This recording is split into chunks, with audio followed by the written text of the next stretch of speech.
Good morning. Buenos dias. Bienvenidos.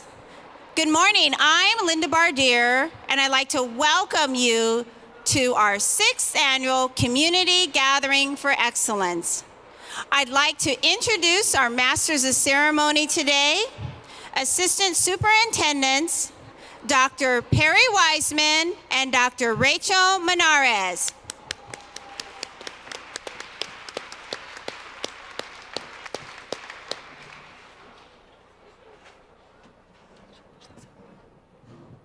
Good morning and buenos dias. Again, welcome to the 6th Annual Community Gathering for Excellence. We're glad all of you have taken the time out of your busy schedule to join us for what's going to be a great event. I am Rachel Menares, Assistant Superintendent of Student Services. Bienvenidos a la Reunión Comunitaria para la Excelencia.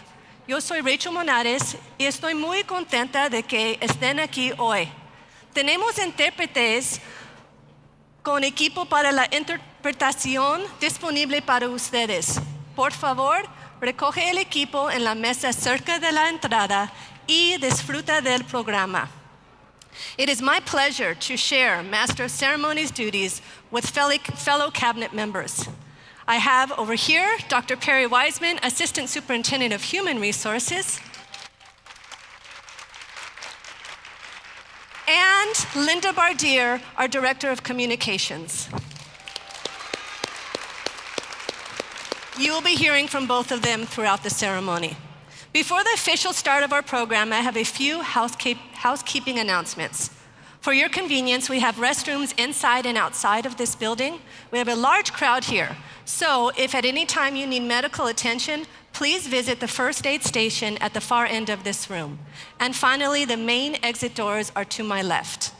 Would you please join me now in welcoming the Sierra High School Military Explorers, who will present the colors under the direction of Chief Philip Ayala and Cadet Second Lieutenant Simeon Miller, who will lead us in the Pledge of Allegiance, followed by the National Anthem, sung by our own Salinas Elementary student, Miss Hayden Crutow. Please stand for the presentation of the colors and remain standing for the Pledge of Allegiance and National Anthem.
Enrolled in the Military Explorers program after school.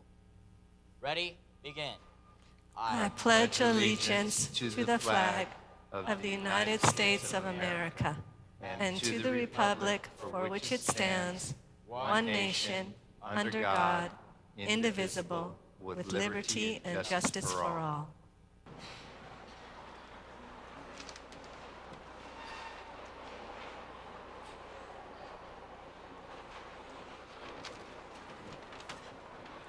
So we're gonna see.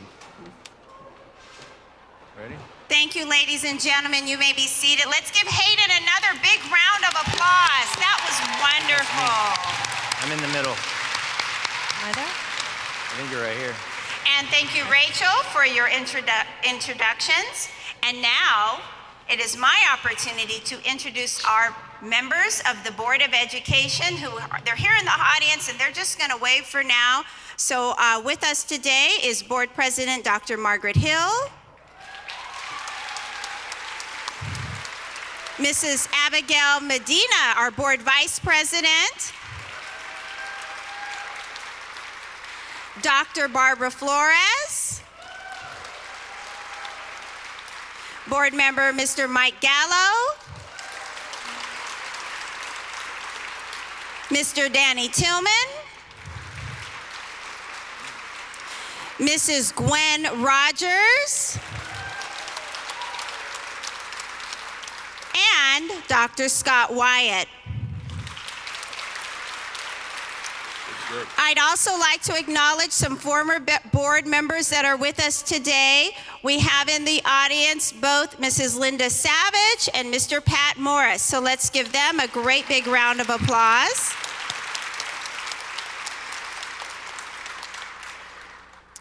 Ladies and gentlemen, please take a look at the big screens as we recognize our local and national elected officials that are with us today.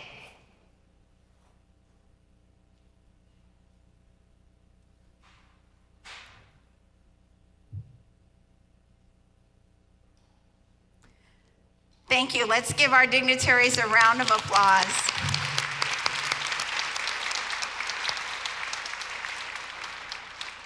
Now I would like to welcome Board President Dr. Margaret Hill to the stage. She'll give remarks on behalf of the Board of Education. Let's welcome Dr. Hill. Good morning and welcome to all of you to this wonderful, beautiful day. And I know Judy Penman is probably not here, but it is indeed a great day in San Bernardino. So thanks to all of you for being here. At the last minute, I got word that perhaps one or two board members wanted to make comments. Board members, if you will make your way to the stage right now, you will have less than a minute. I will stand here with you, and when I grab your left arm, it means 5 words or less before you're finished. So we don't have to worry about the red button coming on tonight. I will be that button for you. So for all of you who are here, our most precious jewels, our students, our parents, our staff members, our community members, and everyone else, our elected officials, just want to say on behalf of our 7-member board, thank you.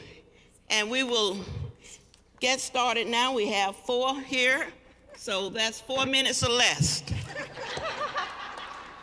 Mr. Gallo?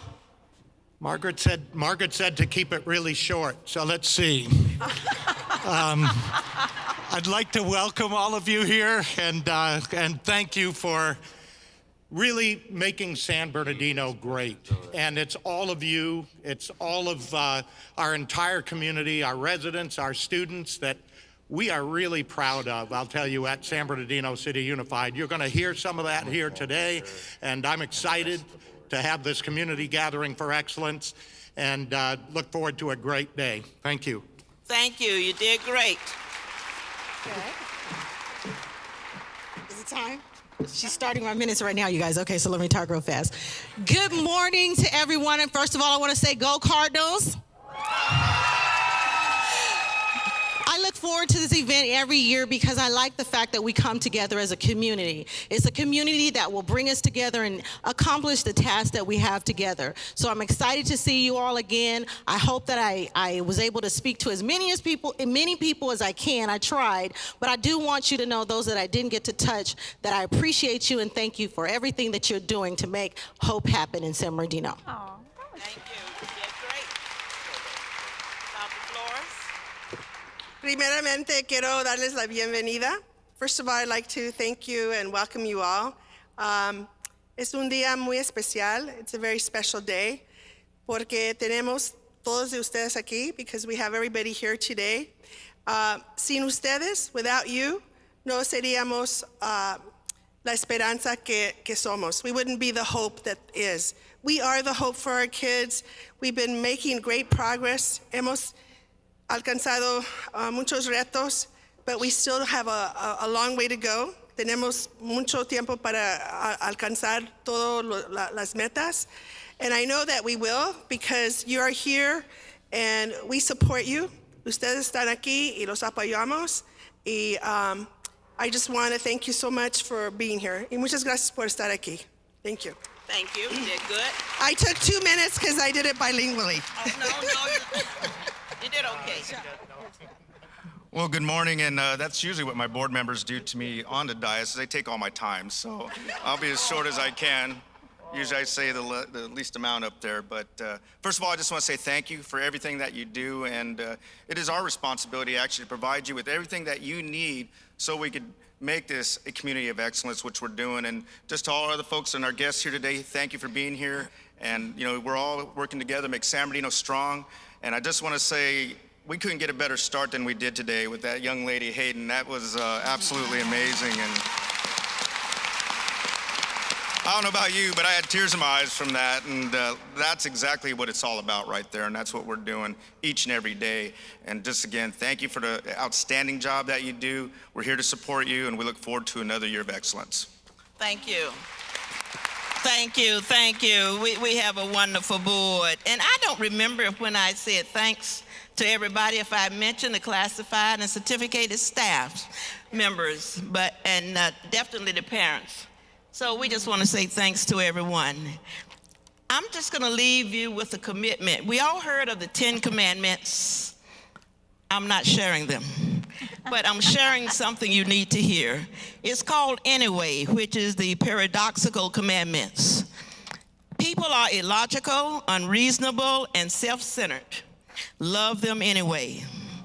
If you do good, people will accuse you of selfish, ulterior motives. Do good anyway. If you are successful, you will win false friends and true enemies. Succeed anyway. The goals you do today will be forgotten tomorrow. The good you do today will be forgotten tomorrow. But do good anyway. Honesty and frankness make you vulnerable. Be honest and frank anyway. The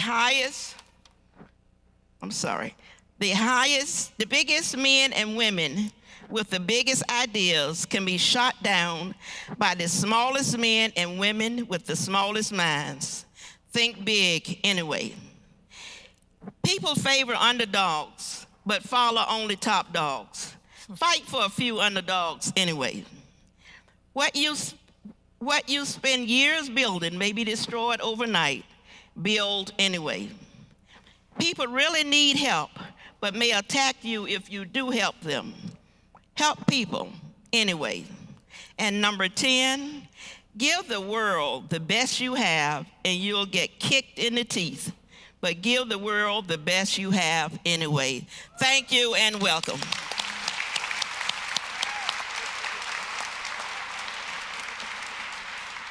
Let's go ahead and give our Board of Education one more round of applause. Thank you so much.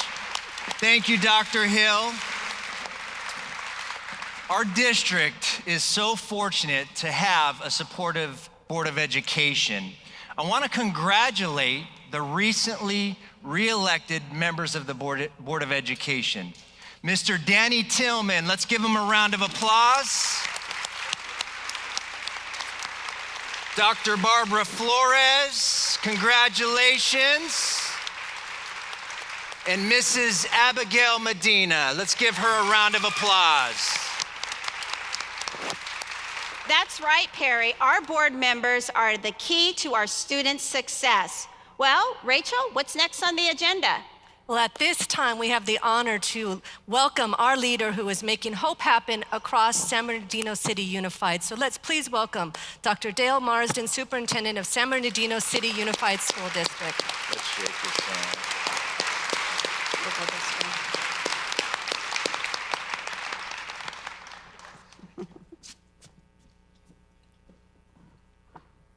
Thank you, Dr. Moneras and Dr. Wiseman and Ms. Bardier, much appreciated.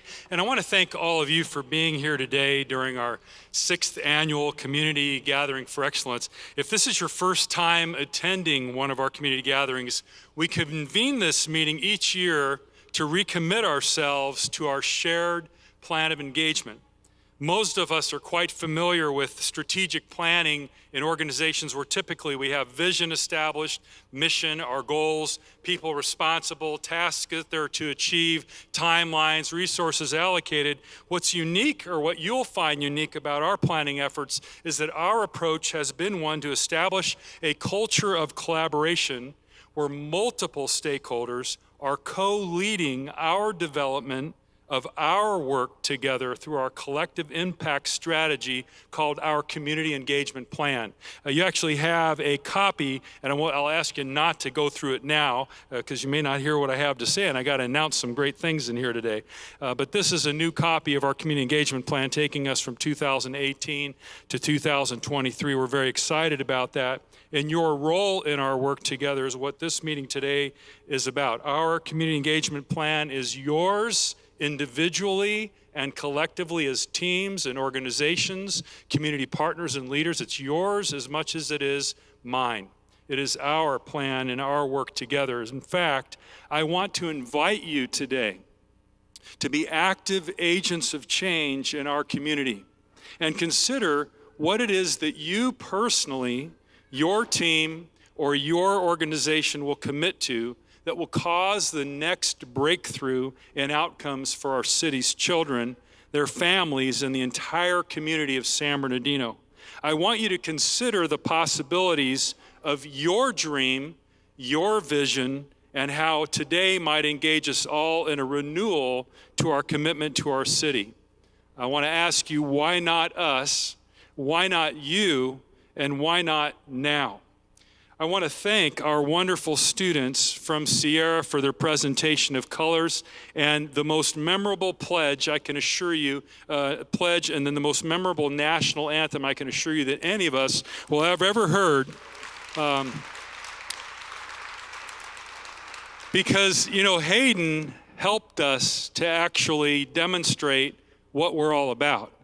We're about providing the kind of courage, the kind of hope, the kind of resilience that our children need to survive and to succeed in a very challenging world at sometimes. And this young lady, in my opinion, as she started to sing, I thought that's the best rendition I've ever heard yet of the national anthem. So Hayden, congratulations. You just accomplished probably one of the most difficult speaking experiences on the planet. So good job. And I want to thank our board president, Dr. Hill, and the entire board for their leadership. They have big hearts for the success of our community, and their passion continuously pushes us toward excellence. I want to thank Linda Bardier and her team for making this gathering and the gatherings before this one possible. Every year they manage to make this an event that has such huge success.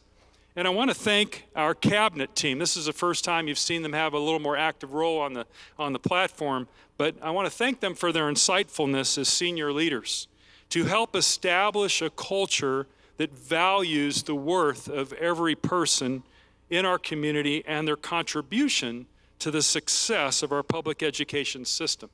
Their leadership is consummate. I want to thank our school principals and department leaders. Matter of fact, I'm going to ask, if you're a school leader or a department leader, would you please stand? Give them a big hand.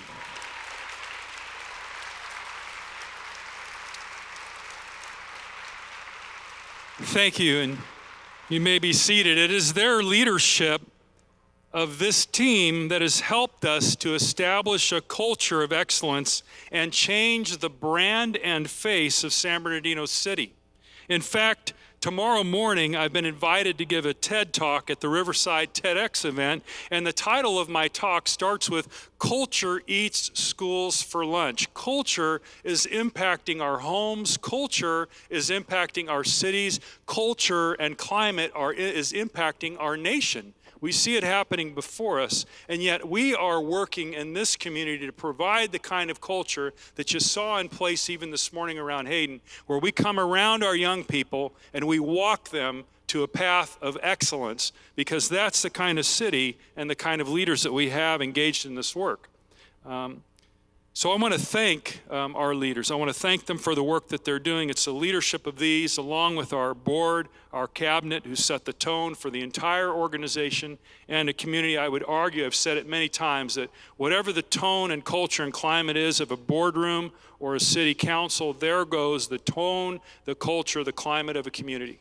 And a lot of times we don't see and understand why is it that our communities aren't successful, and often it's because of leadership or the lack thereof. If you're a teacher or a classified staff member, would you please stand? Give them a big hand.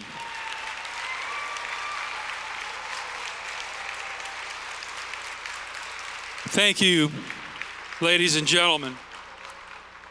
You may have a seat. Your leadership is what establishes that initial warm and welcoming and caring environment for our families and their children.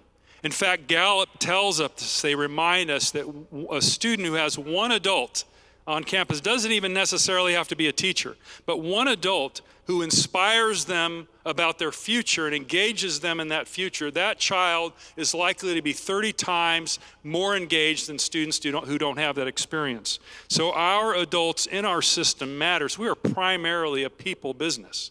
90% of what we do and what we spend our money on, upwards of 85-90% of our monies is on people, because people are what make the consummate difference. If you're a parent leader, would you please stand? Parent leaders, if you'd please stand.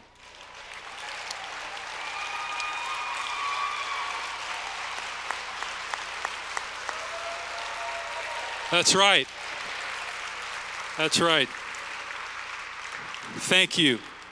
You know, I recognize and I talk to a lot of our parents as they're walking around the room, and you are the parent leaders, are active agents of change. You are advocates not only for your own children, but also for the children of our city whose parents or caregivers may not be able to be active in their experiences. Your leadership matters. I'm walking around this morning talking to parent Martha Rodell, who has had 3 children at San G, and she was telling me that her 3 children are so prepared for their future because of their experience. And she says, most people don't understand the quality of the work that's going on our schools today. I was talking to another parent who has their children enrolled at Del Vallejo Middle School this morning, and she's talking about they have no concept of how that culture and climate starting to change and how we're starting to see fantastic work. Your leadership as parents matters, and we want to thank you for your leadership.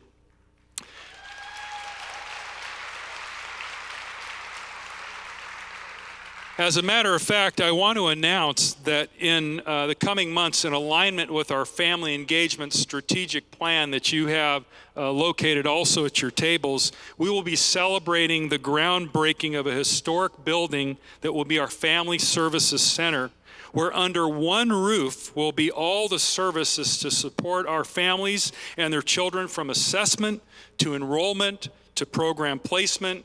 Basic medical and mental health services will be provided in partnership with Loma Linda University Health and other partners, and a host of other supports to help our families navigate everything from the schools their children attend to employment and education opportunities for the entire family. This is because of the vision and the leadership of the folks gathered in this room. Over the years, you've told us these are the things we need in our community. Our parents have told us we need to know how to navigate the system. Whether new to our country or new to our city, we want families to feel welcome and know how to achieve their personal dreams and vision for success. If you are a community leader, faith-based leader, employer, higher ed, or partner otherwise, would you please stand?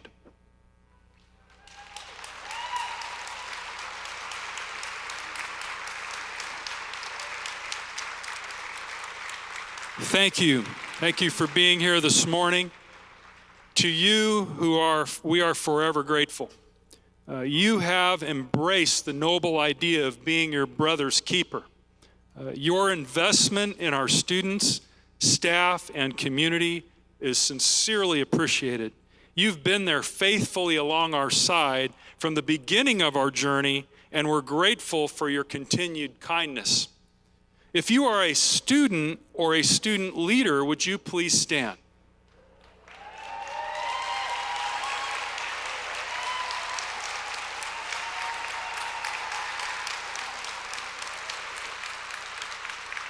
Thank you.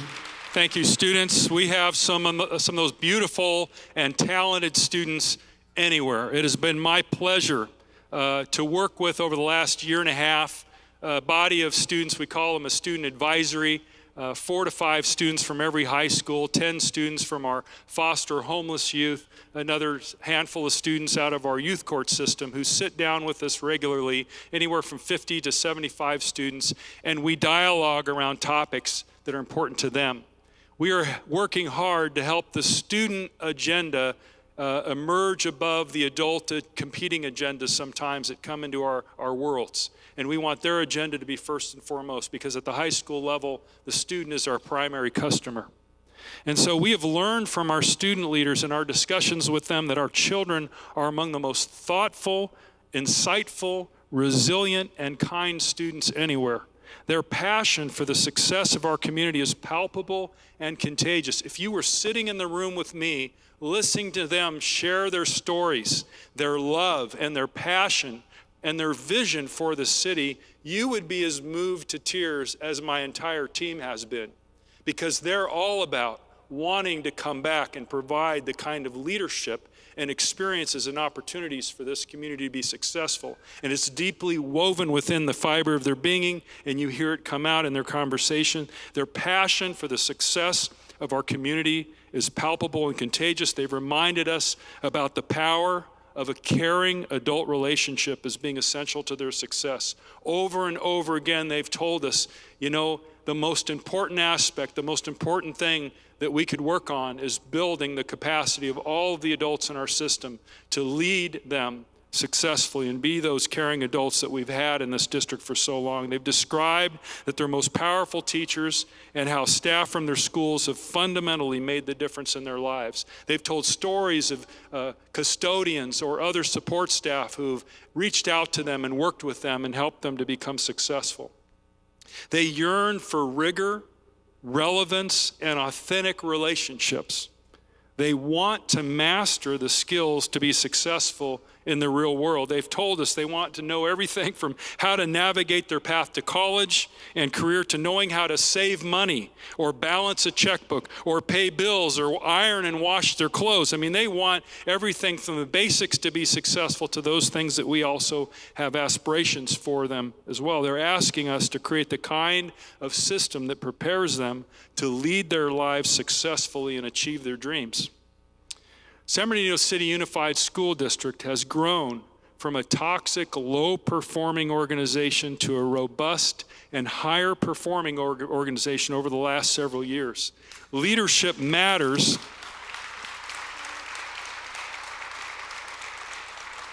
Leadership matters from the boardroom to the classroom, the hallways, and out to our community. What starts in the home and community comes to and goes to our schools. Our schools and our community are critically intertwined. I was asked by a member of our community recently who said, who's going to be our keynote speaker? Because we've had some pretty big names in the past. You know, we had our first gathering after I spoke. I think at our first gathering, the second gathering, we had Carl Cohen, who was the former superintendent of Long Beach Unified School District, who Long Beach was in the 90s what San Bernardino finds itself today. You know, loss of employment, huge challenges around the economics of the city. And he said, you know, stay the course. You can do this. You can make it possible where you turn your entire city around. He said it's not going to happen overnight. And followed by Carl, we had Dick Hart, president of Loma Linda University Health. And he came and he shared a powerful message about how important it is for us to authentically work together as a community. Let go of all those things that hold us down or keep us from working together and hold on to what matters most. Do it anyway, as Dr. Hill said in the poem she read. So fitting. And then the following year, we had Dr. Shane Lopez, who came and spoke to us about the metrics of hope and the power of hope. When students have that vision for their future, they begin to turn their world around. And when they can touch that future in a real way, like you're going to hear about today, it begins to just rewire everything about them. And that's contagious, and it helps our system, our community to thrive and do fantastic things. And then last year, we heard from the CEO of Gallup, Jim Clifton, who talked to us about identifying those folks in our community, those students who have the potential to be the next Steve Jobs or other consummate leaders in our community that can cause businesses to grow and become profitable, identifying those entrepreneurs among us and building their capacities and help get barriers out of the way. And I got to tell you, I've been listening to some kids' stories now after they've gotten turned on to some of the things that they're capable of around their interests and talents, and they are young entrepreneurs in the making. I assure you that several of them are going to do great things in the coming years. Today, you're going to hear from a team of people who are on the ground, who are actually doing the physical work of making hope happen in the city of San Bernardino. Our strategic plan, our community engagement plan, is our aspiration. It's the district we want to be. It's the community we want to be. 40 years ago, many of you know our city, San Bernardino City, was called the All-America City. And looking back just a handful of years ago, most would wonder if we could actually make progress toward that distinction again. And I'm here to remind you that we are indeed making progress toward that distinction. Some of you have already heard some of those results, but it's worth repeating. Several years ago, our graduation rate was among the lowest of comparable districts. We had 66.8% of our students, just 66.8% of our students graduating high school. Today, our graduation rate is 86.1%, passing the county, the state, national average.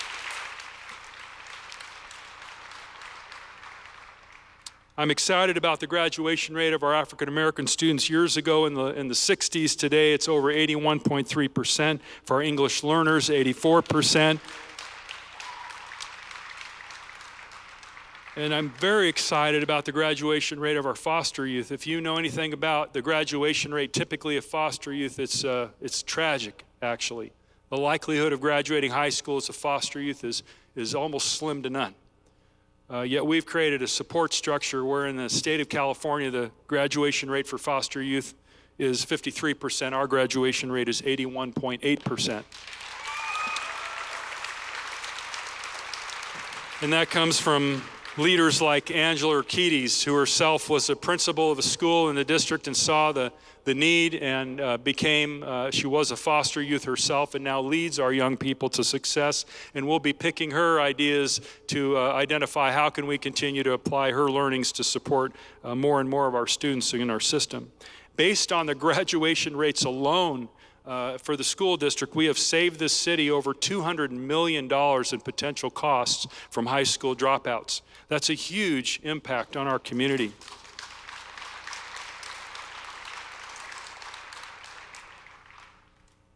A couple years ago, we were recognized by the College Board with the Gaston Caperton Award for having the most growth of students ready for college, with over a third more of our students ready. We've made much progress, and we have much progress yet to make.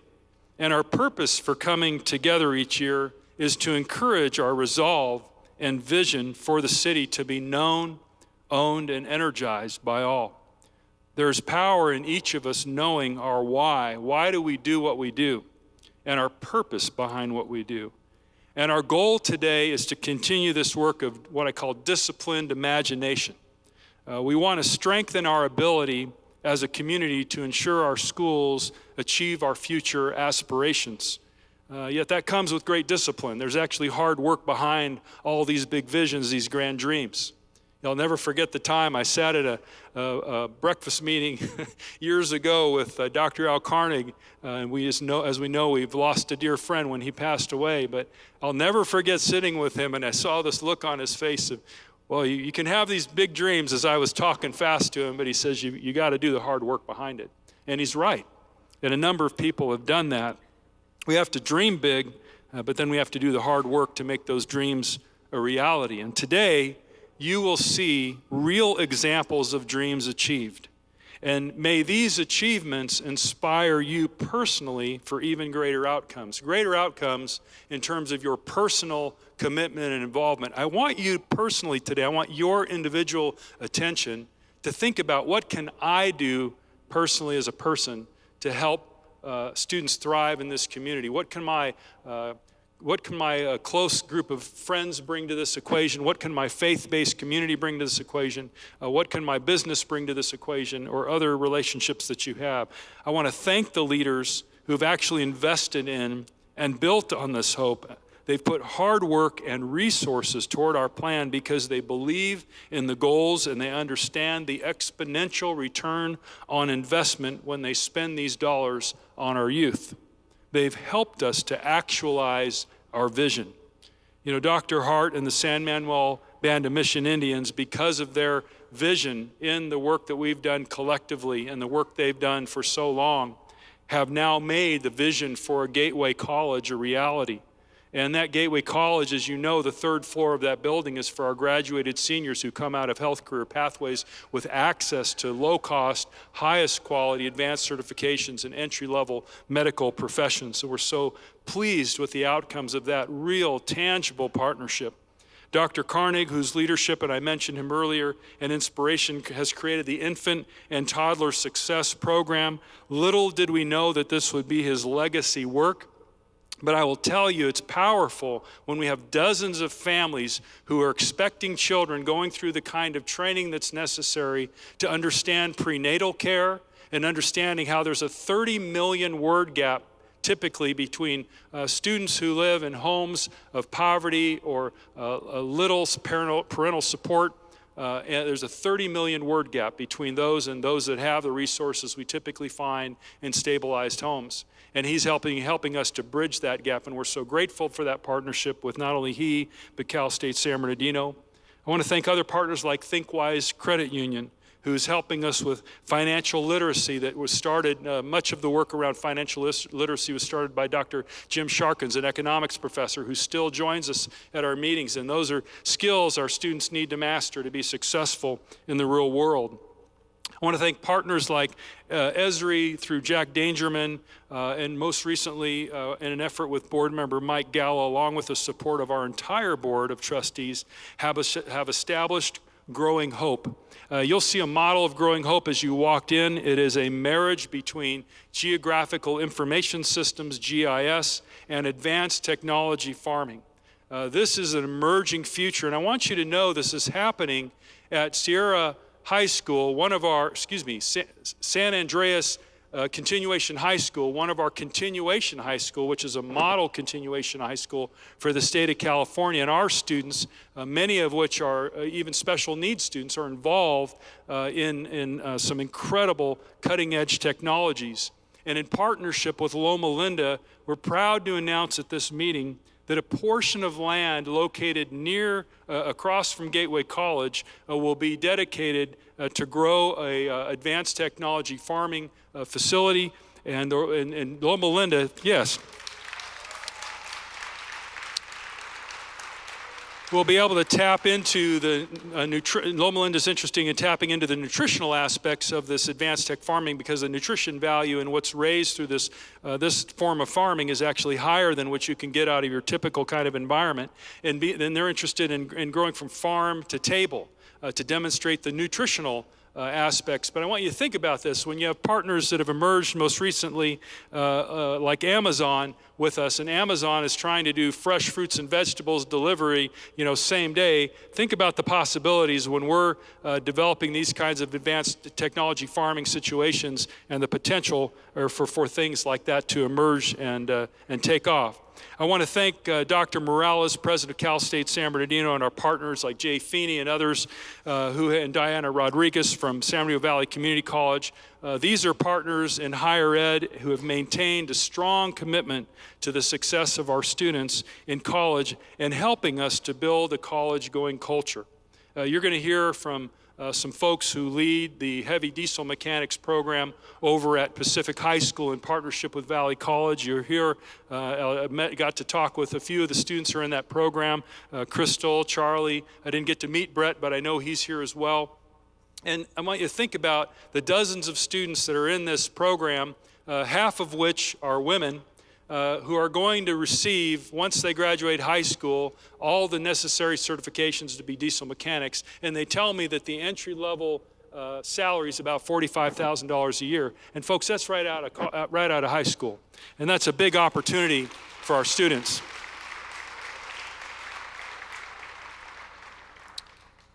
You know, today we offer a successful summer bridge program with Cal State University San Bernardino, and with their partnership with us in the Gear Up program, we have folks that are following our youngsters all the way through the system to help walk them through their success to college. And these concurrent enrollments now that are occurring with Valley College, we now have Valley College has made a commitment to offer up to 3 community college classes on every one of our high school campuses. You've heard about the success, and you'll hear a little more later from Principal James Espinoza. We'll talk about the success of Middle College High School, but we're gonna spread the love where you have Middle College High School, where you have 100% of the students graduate high school, 100% of the students register to, are accepted to, and attend a 4-year university. Now we'll have a mechanism in place to take that effort that's going on for our students in that environment to so many more students ahead in our city. And we're excited about that partnership. And again, I want to thank partners like Amazon. Their belief in our vision, as you know, they recently announced their partnership with us. And we'll be looking at the possibilities of marriage between logistics, drone technologies, robotics, and cybersecurity as a whole new world for our students. They are working with us to help this to become a national model for a logistics pathway starting at our high school, Cajon High School. We're so excited about this partnership.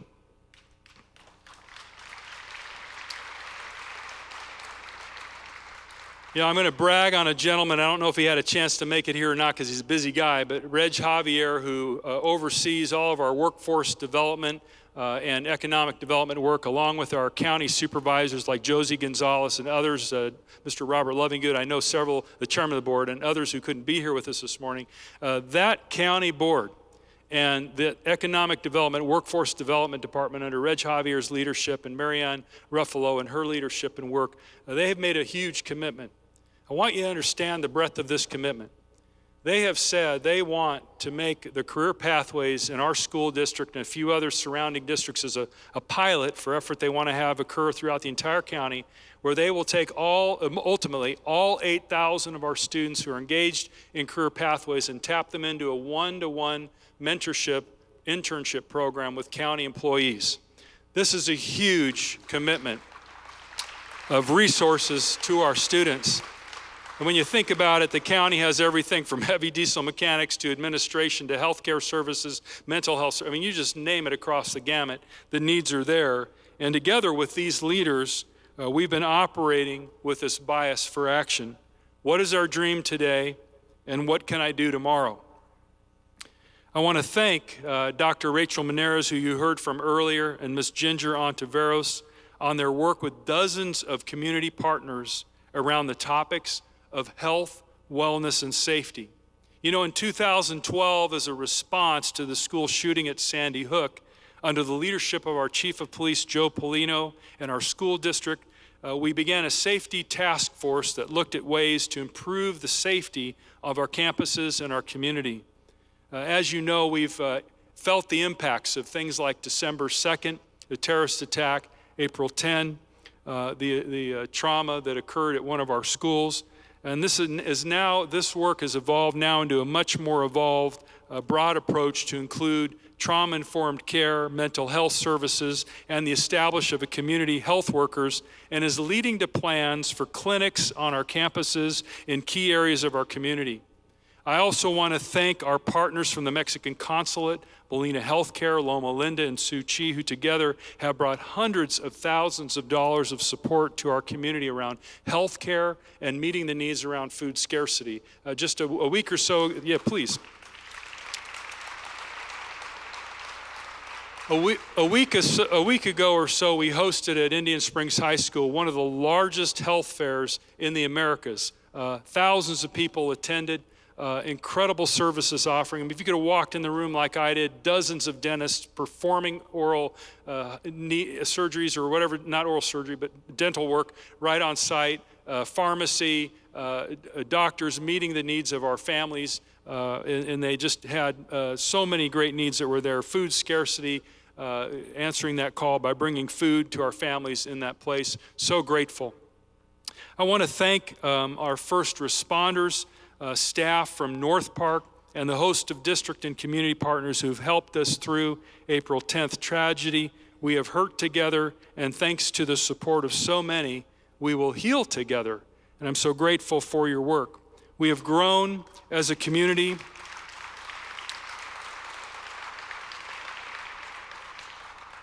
We have grown as a community to understand the impact of trauma on our students and their ability to learn, and often their ability to self-regulate, not as an excuse for low expectations, by no means, but as a driving reminder of how much greater support and care our students and families need to achieve at high levels. It's hard to swim when you're drowning.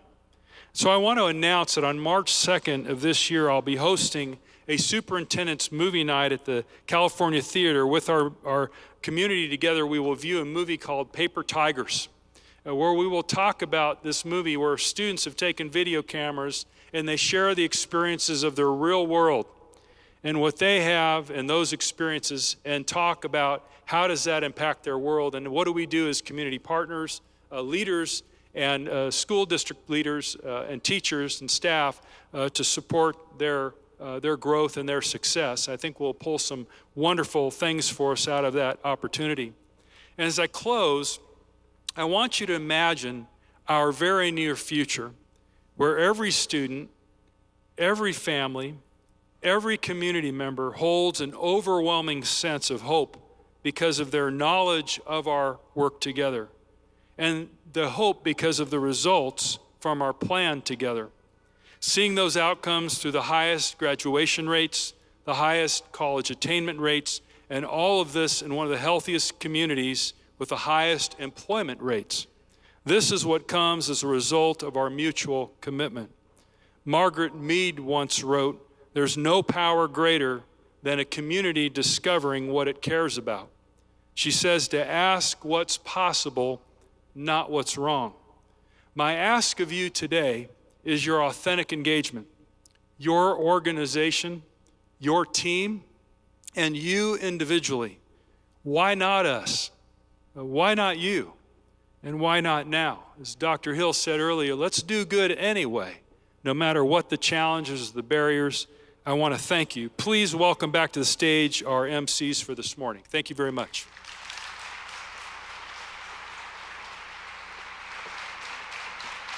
Wow.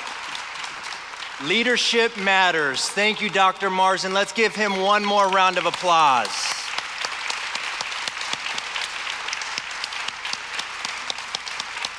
Under the leadership of Dr. Marsden, our district is forging a path to prosperity and economic independence for our students and our families through our community engagement plan. Well, how long have we had a community engagement plan? If you recall, Linda, our Board of Education made strategic planning a top priority in early 2012. So when Dr. Marsden was hired, his first task was to tackle the community engagement plan. Well, then what ended up happening to the strategic plan? We still have a plan, but we now refer to it as the Community Engagement Plan, or CEP. Didn't the name change come about because our approach to strategic planning incorporates the voices of everyone connected to the school district? Absolutely, Linda. Dr. Marsden is committed to involving people in the decisions that affect them. And I can see how that approach will get people invested in the work of our district. But Perry, there may be some people here who just don't know much about the plan and how it works. That's exactly why we're here today. Our community engagement plan is revolutionizing the way we approach learning by focusing on the needs of all students, all the way from cradle to career. In other words, Perry, we're making hope happen. Yes, just like our motto says, we are making hope happen. Let me give you a quick peek at how the community engagement plan is changing the lives of our students by sharing a video that highlights our partnership with San Bernardino Valley College and our joint work on a program that helps high school students gain certification to be heavy diesel equipment mechanics. But wait, before we watch the video, I'd like to acknowledge 3 more dignitaries. We have with us Assembly Member from the 47th District, Mrs. Eloise Reyes, who's with us.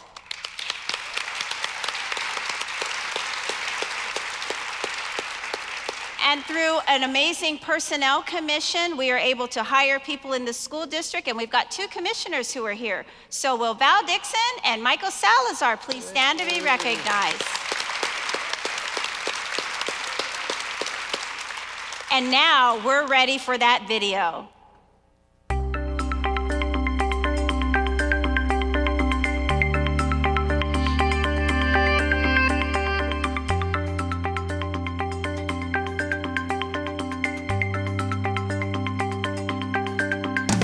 I can tell you at San Bernardino Valley College, we're working on crafting a partnership around a heavy diesel mechanics program. And this is an example of an area where there's a high demand, high growth, high wage industry. And we're trying to build the opportunities for our young people to have the skills that are necessary when they graduate high school to leave high school, not just a high school diploma, but also certification in some advanced industry, such as heavy diesel mechanics. It was exciting for me when I walked and toured the facility and I saw, 17 young people very enthusiastic about learning how to repair and maintain these huge diesel engines. And it was exciting to me also to see that half of the young people engaged in those courses were young ladies. And they were excited to know that this may be an area for them to launch their future. I think the linked learning opportunities for students are so important because it gives relevance to why we're learning the things we're learning. I mean, we're learning reading, writing, math, and science, but sometimes we ask why. My own son came home from his high school math class the other day and he said he's learning, calculus. And I said, well, do you know how it applies yet? Do you know what you do with the calculus? And he's, not really, not yet. Well, how do we build those opportunities for kids that when they learn reading, writing, math, and sciences, that they're able to see how they can practically apply those new skills to the real world of work. And when they have access to the community college, it gives them this sense of purpose, it gives them a sense of hope and drive toward their future and helping them to fulfill these first few steps in their plan for success.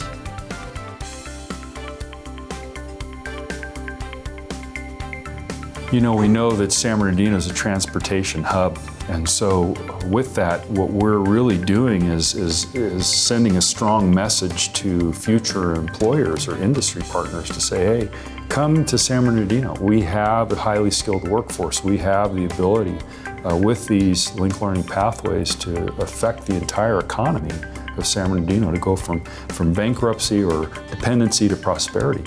And that's an exciting time for the city of San Bernardino. That's how we work to make hope happen in the city of San Bernardino.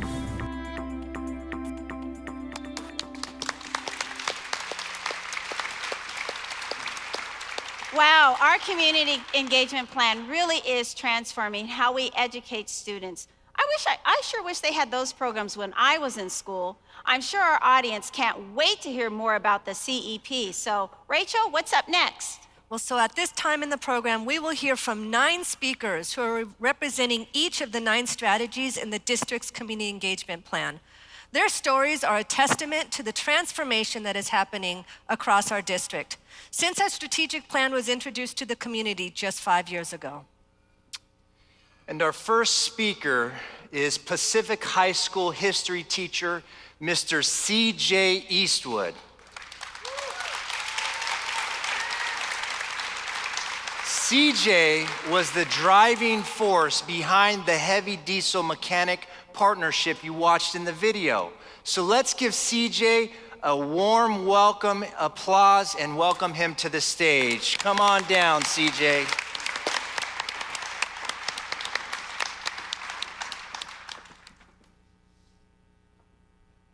Roughly 4 years ago, an idea hit me while laying under a truck on a creeper in my garage, completely covered in grease.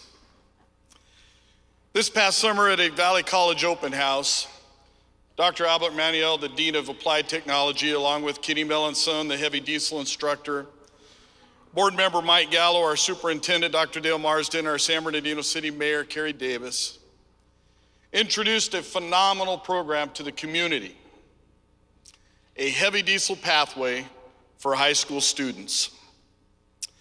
With the enthusiastic support of Dr. Marsden, school board members Pam Kempthorne, Dr. Raimundo and her staff at Pacific High School, and with leadership from Ken Martinez, we now have a concurrent enrollment program that allows students to earn a nationally recognized certificate in heavy diesel mechanics at the same time they graduate from high school.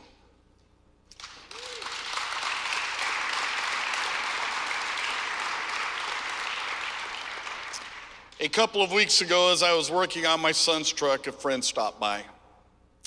This man in his mid-50s is now having to go back to school to train for a sustainable job that will allow him to provide for a family. As I described to him the programs being introduced to the students in the San Bernardino City Unified School District, he simply said, "I hope my son gets that opportunity." This past semester, in the heavy diesel electronics class held every afternoon at Valley College, the top 3 students were from Pacific High School.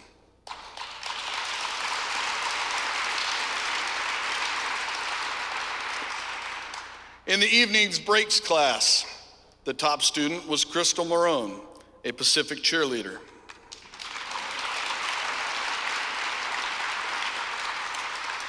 And Charlie Calderon, a senior, has his sights on graduating with a heavy diesel mechanic certificate.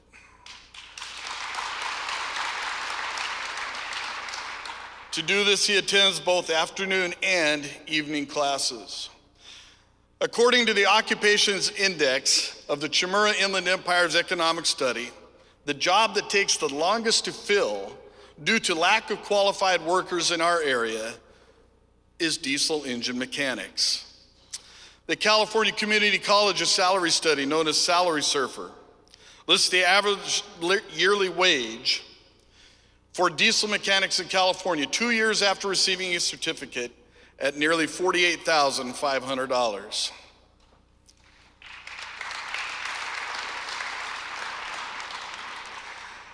And while I am listing statistics and facts related to the heavy diesel and mechanics pathway, we have started at Pacific High School. The same could be said for many of the applied learning pathways now in place across the San Bernardino City Unified School District. With the vision of Dr. Marsden, Mike Gallo, Dr. Margaret Hill, and other board members, many students will have the opportunity to make a choice at graduation. They can step into a high demand, high wage, high growth job, or go to higher education and pursue their bachelor or beyond degree. We now offer more pathways to prosperity.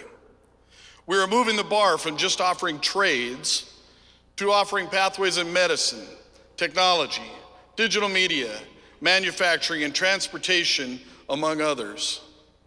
We are truly moving the accomplishment bar for our graduates. What a fantastic change is possible in our community when students graduate ready for high demand, high wage jobs. What a benefit it is to our students who choose the traditional college route to look back on the skills acquired and know that they have viable options. Our district students have the chance to give a different answer to the old question: what are you qualified to do when you graduate from high school? Students in these pathways can answer, well, let me tell you.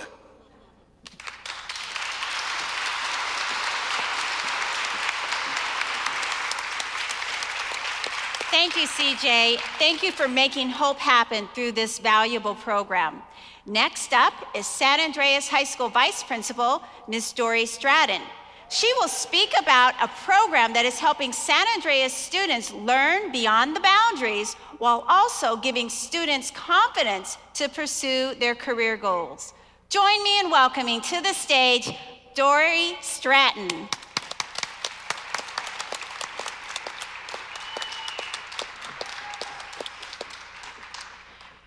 Our professional development focus this year at San Andreas is relationships. It's kind of silly when you think about it, that as humans, we don't always know how to connect and have positive, impactful relationships with others. C.S. Lewis said, "Children are not a distraction from more important work. They are the most important work." As educators, we often see our students for more hours a week than their own guardians. And with many coming from broken and unstable homes, we are the ones that provide them with the much needed stability. The teachers are the ones the students can count on to be their constant, day after day and period after period. Our counselors are sometimes the only person the students can confide in. And our classified staff often go unnoticed, but are the ones making sure our students' most basic needs are met, that they are able to learn in a clean and safe environment and with a full stomach ready to learn. At San Andreas, relationships matter. Before I stepped into this administrative role, I shared a classroom with another teacher, Bruce Butterfield. Mr. Butterfield teaches both history and Intro to GIS, Geographic Information Systems. Intro to GIS is one of our pathway elective classes where students learn mapping skills and how to use location analytics.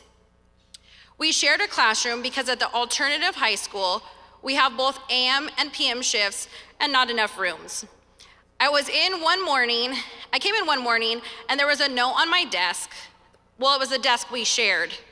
The note was written to Mr. Butterfield, and yes, I did read it. It was a full-page letter. It was awesome. From a student thanking Mr. Butterfield for teaching her GIS. She explained that through his class, she knew for the very first time, the absolute very first time in her life, that she was smart. This student, who had been in and out of foster care and was currently homeless, had very little stability, but she found that stability in her teacher. This young lady presented at one of our Business Alliance meetings, a project that she had completed in her GIS class.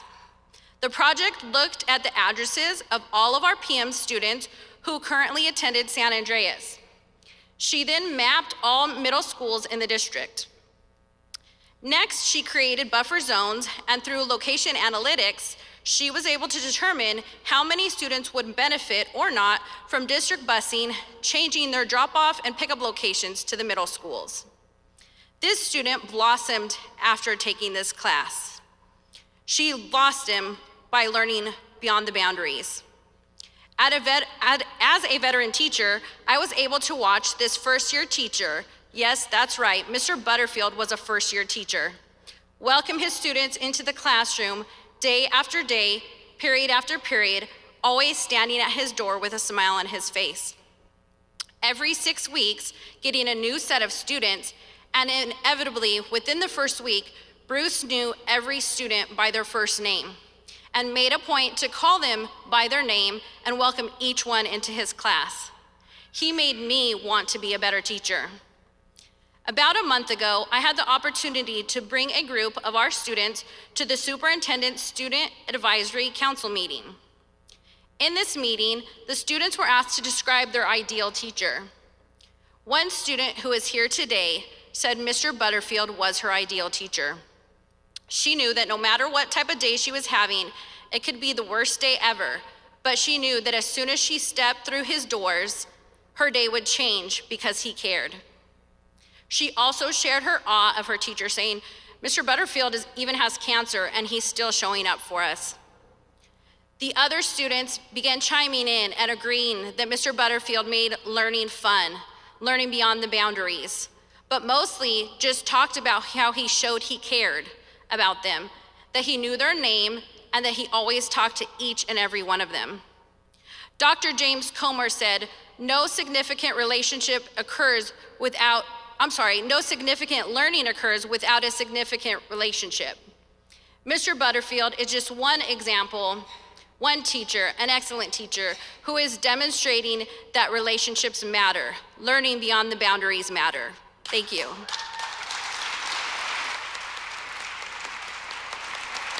Thank you so much, Dory. Yes, relationships absolutely matter. Thank you for that special message. Now it's my pleasure to call to the podium Mrs. Morgan Pelletera. Morgan taught at Arroyo Valley High School for many years. She will be speaking about something near and dear to my heart, and that is coaching and mentoring. Let's give Morgan a round of applause. How are you? Give me hugs. Thank you. Thank you, Dr. Wiseman. Thank you. Good morning, San Bernardino. Good morning. My name is Morgan Pelletera, and I am a National Board Certified teacher and have been an educator in our district for 15 years. I taught English at Arroyo Valley High School on the west side of town. I'm so honored to be here today to speak with you about Strategy 3 of our Community Engagement Plan, Coaching and Mentoring. Through coaching and mentoring, our school district works to strengthen human capacity and potential as we become the leading experts in human learning. We have established systems such as onboarding with peer shadowing, mentorship, highly trained coaches working with administrators, teachers, and staff, as well as systems to mentor students through their educational journeys. One coaching and mentoring system I would like to share with you today is entitled Grow Our Own. As I mentioned, I taught in the Teaching Academy at Arroyo Valley High School, a California Partnership Academy whose focus is teaching scholars who want to become educators. As my colleague and friend, Laura Smith, who taught the teacher training classes, used to say, we have the best job in the whole world. We get to teach students about the teaching profession. Our scholars were offered incredible opportunities to work on our campus, as well as in the community, to use the skills that the Academy educators taught them. They traveled across the street to Rio Vista Elementary School to work with their reading buddies, and they even interned on our own campus, working in our math, science, and special education classrooms, helping and teaching their peers. We partnered with Cal State San Bernardino to offer an upper-level college class to our students. A professor from Cal State traveled to our campus every week to teach her education class on our campus.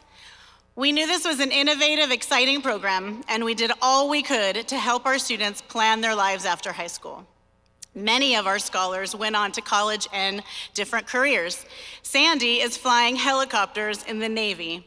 Chelsea went across the country to college, then to USC for grad school, and then came back to San Bernardino to run her own nonprofit organization in our community. And Sam is working in a health clinic, finishing his nursing degree, and aspires to be the mayor of San Bernardino, which he probably will one day. We have so many stories of students who graduated from our program and went out into the world better, stronger, and smarter than when they came in. Their successes are ours. But we always knew that our focus was helping and supporting our students to become the educators that we knew they could be. We saw them work with the reading buddies and their peers. We knew that if they could maneuver their way through college and beyond, they could come back and teach in our district and have those experiences to help them be great educators in their own right. So over the past year, our district has asked, how do we grow our own teachers beyond the Arroyo Valley pathway? How do we coach and mentor them to graduate from high school, attend college, and return to teach, inspiring the next generation of outstanding educators? What we realized was that the Grow Your Own program is not a program after all, it's a mindset. It's about building and maintaining relationships with our students. It's about finding their potential early and facilitating their personal growth through mentorship, coaching, education, and employment. Who best knows how to serve a community but the people that live here? Our district has put forth a deliberate effort to hire our own graduates. We are intentional and purposeful about what we are doing, and it's working. The improvement of a society depends upon the education of its citizens. We're helping to improve our society by coaching and mentoring our students to be educated and to pay it forward by becoming educators themselves. What's so wonderful about our Grow Our Own practice is that there are so many pathways that our scholars can take to become educators. They can do any of the following. Like Sandra Sandoval, they can work in student internships while attending college. Like Jesse Venegas, my own student, they can go to San Bernardino Valley College and transfer to Cal State San Bernardino, where they will major in the subject that they will eventually teach. Like Sean Battle, they can work in the field of their choice, get their career technical education credential, which allows them to teach their field of expertise, such as law enforcement, agriculture, or business. Like Jose Nieves, our classified staff and resident substitutes can take advantage of our tuition reimbursement program and use that money to return to college to get their bachelor's degree and their teaching credential. They can also attend Valley College and work towards an early childhood certificate that will allow them to work at Allred School and be preschool teachers. We are partnering with Valley College and Cal State San Bernardino to work on these and other pathways to ensure that our students understand that there are many different roads that they can take to become educators in our district. Our community partnerships are so strong, and our partners are as dedicated to this work as we are. As a school district, we seek to develop educators who share similar experiences as our student body and who can connect with both their social and academic aspirations. We want to capitalize on the hopes and dreams of those within our own community and increase diversity in our school district and in the field of education. If we can meet those three goals as we work to grow our own teachers, we can make the best impact on our students. And we can ensure that we are giving them roots and wings. Roots to remember where they came from, and wings to fly into the next chapters of their lives. If we can give them both roots and wings, then we have done our jobs. We have helped to build the next generation of teachers. Thank you. All of us. All of us. You're up. Me? That's what I'm talking about when I say I wish we had programs like these when I was in school. It sure would have made learning a lot more engaging and personal. Rachel, now that we're all hooked, please tell the audience what's next. Well, now we have another wonderful speaker who is here representing our dedicated students. But Linda, I bet you didn't know that our next speaker holds our district's spelling bee, most records for making the most appearances in the National Spelling Bee. Let's welcome to the stage Miss Isabel Colby, a Cajon High School senior who will speak about the importance of high expectations. Let's put our hands together for Isabel, who is also one of our student board members.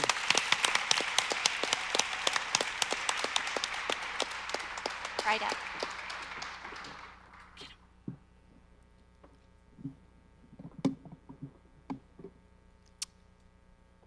Thank you for that introduction. That was in 8th grade, but I'm still proud of it. Hi, good morning, everybody. My name is Isabel Colby. I'm very glad to be here.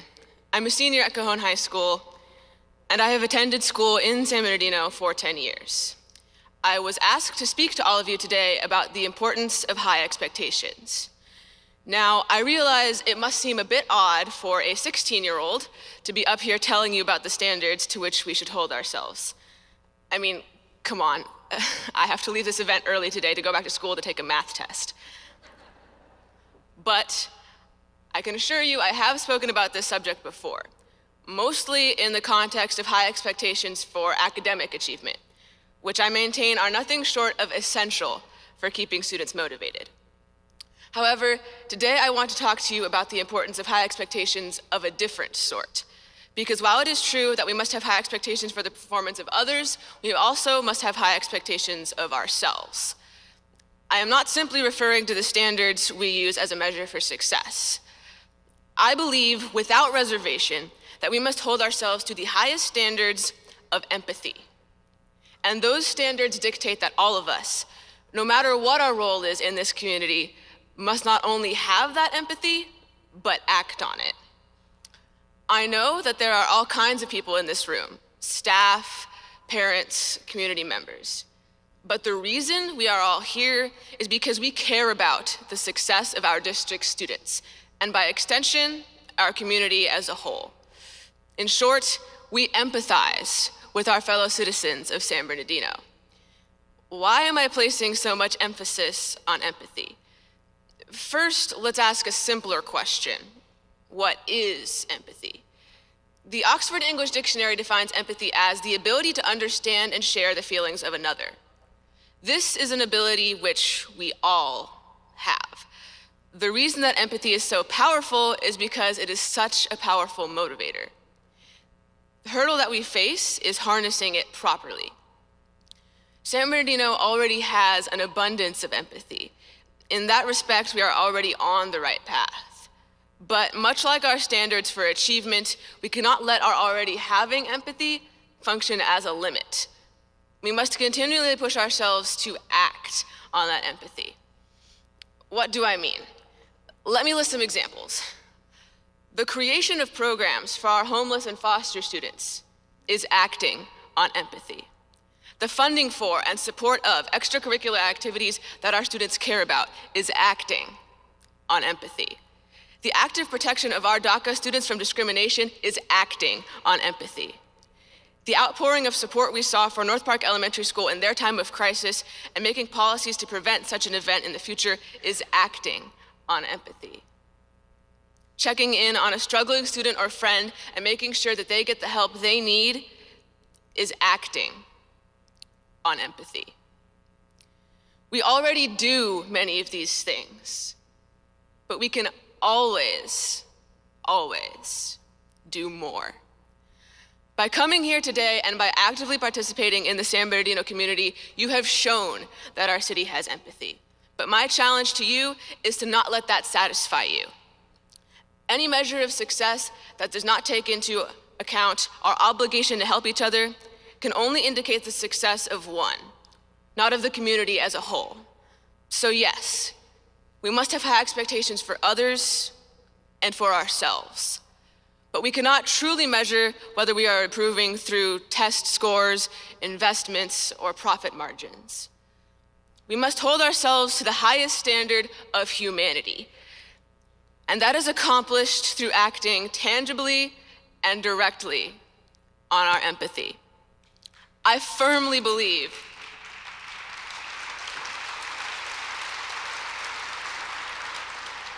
See, I told you you're already halfway there.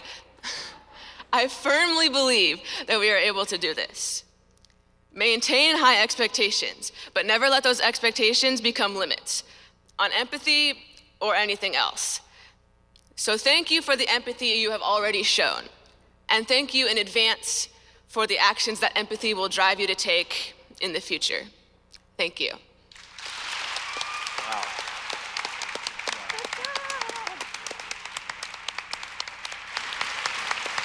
Thank you, Isabel.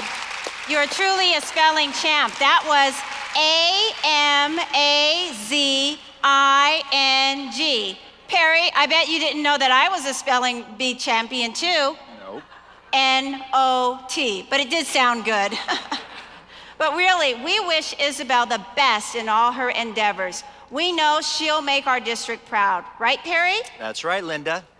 Audience, before we take a 15-minute break, we have an opportunity to welcome back to the stage Hayden Cruteau. She's gonna sing again, and this time she's going to sing Tomorrow from Annie. So let's hear it for Hayden.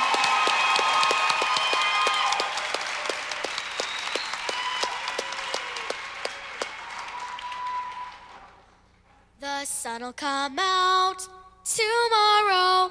Bet your bottom dollar that tomorrow there'll be sun.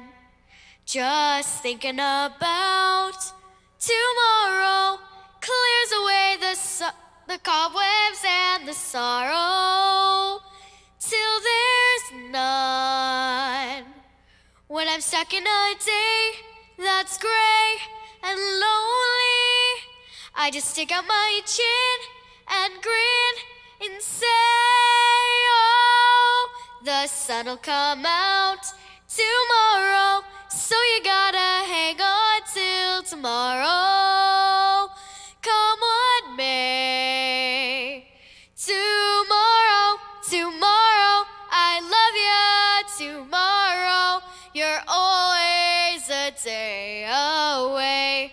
When I'm stuck in a day that's gray and lonely, I just stick out my chin and grin and say, oh, tomorrow, tomorrow, I love you. Tomorrow, you're always a day away.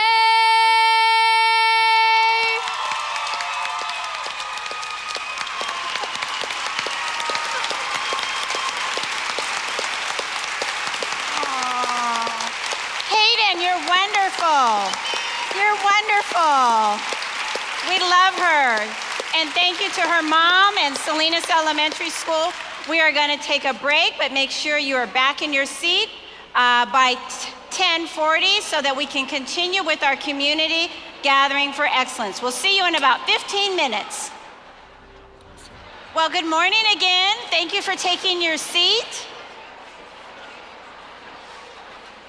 Ladies and gentlemen, now that you've had the opportunity to stretch a little, we will begin the second half of our program.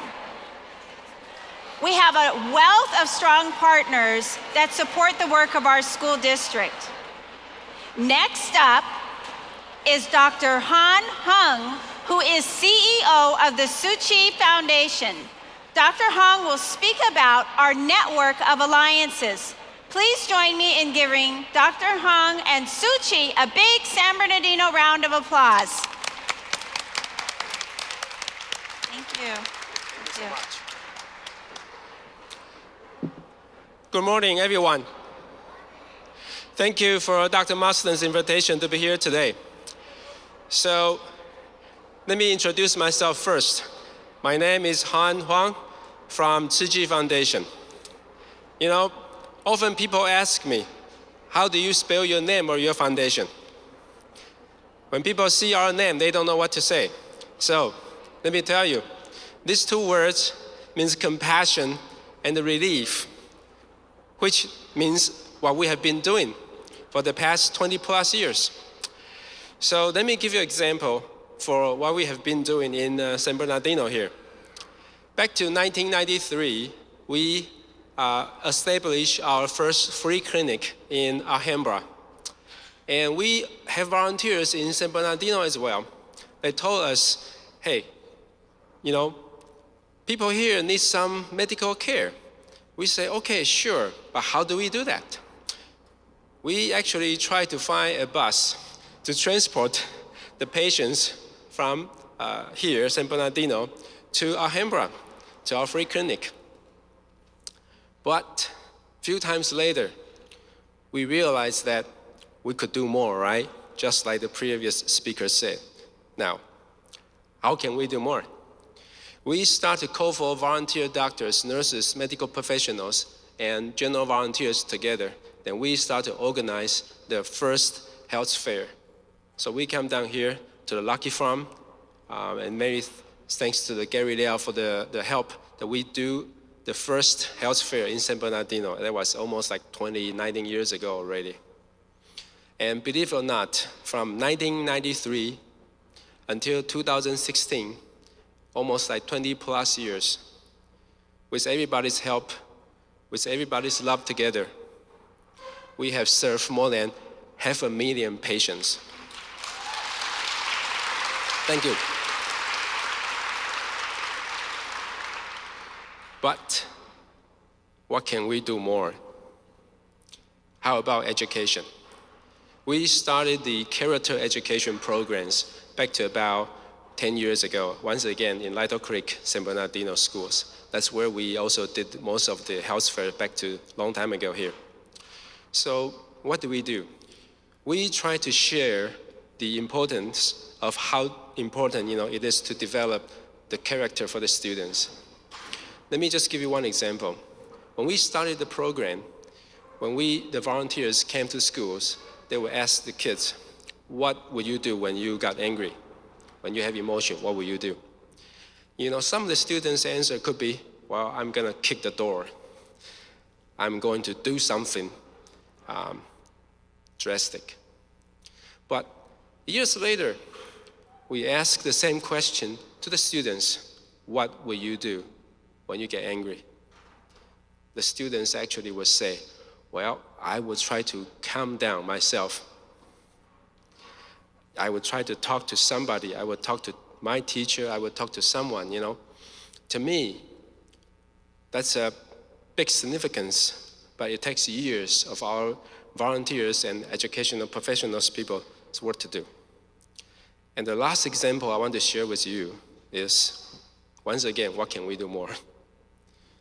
So last year, around this time, we visited the schools here, and we heard that there are some students try to break into the kitchen of the schools just because they are hungry.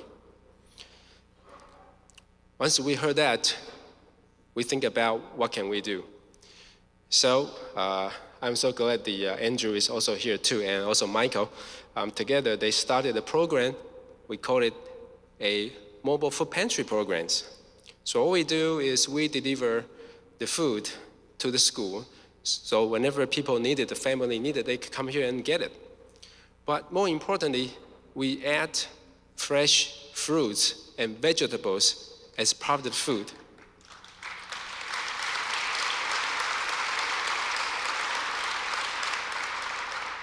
Why do we want to do that?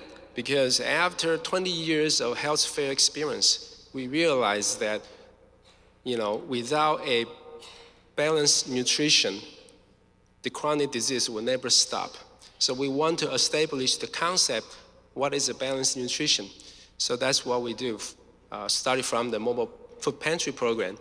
And just about 1 year, we have served about 8,000 families here. And thank you. And distribute about 250,000 pounds of food already. And I want to tell you that we will keep doing that. We are so glad that we are part of the San Bernardino community here. And if there is anything the foundation could do, just let me know. I'm so glad that I was here today. And thank you again. Together, thank you.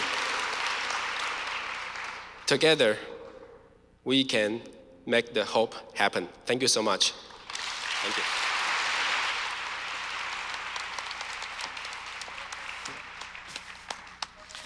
Well, Dr. Hung, you certainly deserve another round of applause for your dedication and your empathy that you show to our district and our community.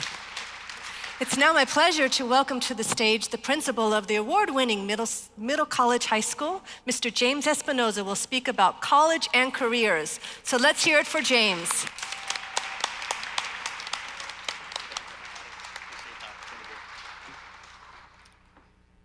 Thank you, Board of Education, Dr. Marsden, and community stakeholders for this honor to speak on Strategy 6, College and Careers. My name is James Espinoza, and I'm blessed to be the principal of Middle College High School in the San Bernardino City Unified School District.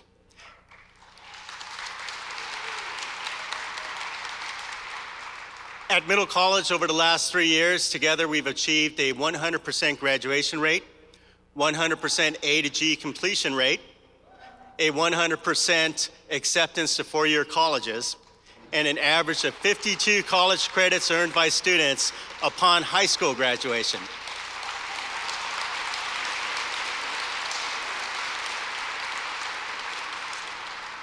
MCHS is ranked in the top 1% to 2% of high schools in our CASP SBAC test scores for the last 3 years. But that's not the whole story. The truth is, like me, 90% of our students are first-generation college, and most come from diverse backgrounds of poverty. 80% are mid-range in their abilities and/or their past performances per their test scores and grades, not the highest achieving students when they first come to MCHS. So, how are we beating the odds and getting the results? It is by fulfilling the promises of Strategy 6 that says, we will provide college and career academics that focus instruction on industry standards and 21st century demands. We will transform the high school and K-12 experience with a focus on college and career preparedness. We will ensure that a high school graduate, that their profile demonstrates readiness for success in college, career, and life. MCHS also has a clear and focused vision. It's that every single student will graduate from a four-year college of choice on their way to grad school and their careers. We have deep progress monitoring systems, deep partnerships, and a focus on the whole child. Let me end with a real-life story that illustrates the promise of Middle College San Bernardino, and dual enrollment. On October 10th, our social studies teacher walked into my office and said, "Boss, we have a problem." Dwight explained how one of our former students called him from Cal Poly Pomona and shared that her brother had just been beaten to death and shot at the park across the street from Meatless Cafe. Our class of 2017 graduate wasn't sure what to do. Being in the middle of midterms, should she quit school? Come home? After all, her family didn't really want her to go to Cal Poly in the first place, too far away. Our student had earned her AA through the MCHS partnership with San Bernardino Valley College and was accepted to Cal Poly with full grants and scholarships and was living on campus as a first-generation college Latina. The team contacted Cal Poly. Simultaneously, because she had learned the soft skills of resourcing and getting help, she also contacted a professor. She then received the support she needed. She took her midterms. She received the additional resources, the counseling resources and college academic advisement that she needed. She was able to return home and support her family and is now persisting in her college education, though obviously still brokenhearted and grieving.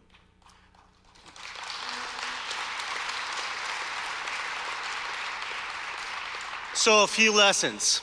As we fulfill the promise of Strategy 6, College and Careers, we remember we are helping our San Bernardino City Unified School District students to build their capacity for navigating three things. One, the rigor of college and careers that happens through our classrooms and through our pathways. Two, the rules for navigating college successfully that's currently happening at Middle College and now through dual enrollment classes that are occurring on the different high school campuses through a new law, AB 288, which is the College Career Access Pathways Law. Three, we have to support our students in navigating life while achieving college and career goals, and that is occurring through our social emotional learning focus.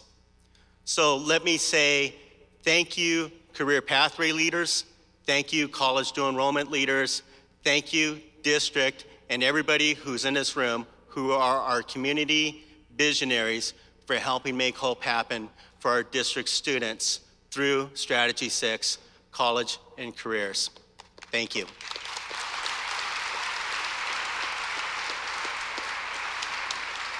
Good job. Let's give James one more round of applause.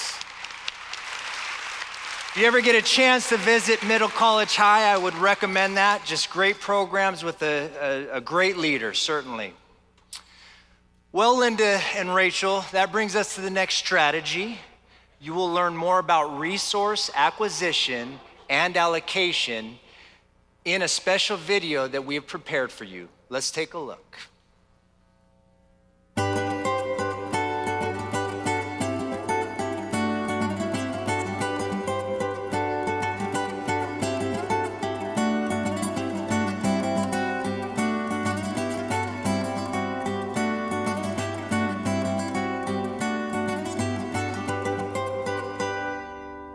In 2013, when the new local control funding formula was introduced, it changed the way California funds public education by giving school districts more flexibility and greater say in how dollars are spent. The new local control funding formula mirrored the work of the San Bernardino City Unified School District's board-approved community engagement plan of resource acquisition and allocation. The local control funding formula supported the district's 2012 community engagement plan to create a system to allocate resources to ensure they're spent on programs and activities that are successful and aligned to the district mission. The community engagement plan also guaranteed engagement opportunities to parents, teachers, students, and community members so their voice could help shape the future of local schools. The San Bernardino City Unified School District Board of Education took that opportunity to heart and invited diverse groups of stakeholders to help develop funding priorities and determine how to best meet student needs. The result was a rich and inclusive local control and accountability plan, better known as LCAP, that reflects the community's aspirations for students from cradle to career. For schools like Pacific High School, the LCAP paved the way for teachers and students to turn dreams into reality. Link learning requires students to be able to learn about industry and how things work while they're learning their, reading, writing, math, science. And so there's equipment involved, and those things, are not funded in a regular school budget. And so the LCAP has really helped our students be able to have those experiences. The district's community engagement plan and the LCAP were instrumental in the preservation, creation, and expansion of key programs that have had a direct and positive impact on student achievement. Through the use of LCAP money, the San Bernardino City Unified School District was able to absorb the cost of 133 full-time teaching positions that were jeopardized when funding from the state's Quality Education Investment Act dried up. It was really amazing to see the commitment from the board and then the district to start the year off right after we lost the QEIA monies with extra teachers so we could begin to lower those class sizes back down from 33. Today we now have all of our kinder through third grade classrooms at 25-1, and we're actually ahead of schedule based on what the law calls for to reduce those class sizes. The retention of these valuable teaching positions helped reduce class sizes from an average of 33 students to one teacher in the 2012-13 school year to 25-1 in the 2016-17 school year. It also helped restore instructional days by eliminating employee furloughs brought on by the 2008 recession. These teachers aren't going into the classroom unprepared either.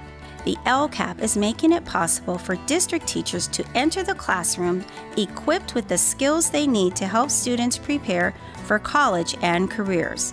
In fact, a record number of teachers are participating in the district's Excellence in Teaching program.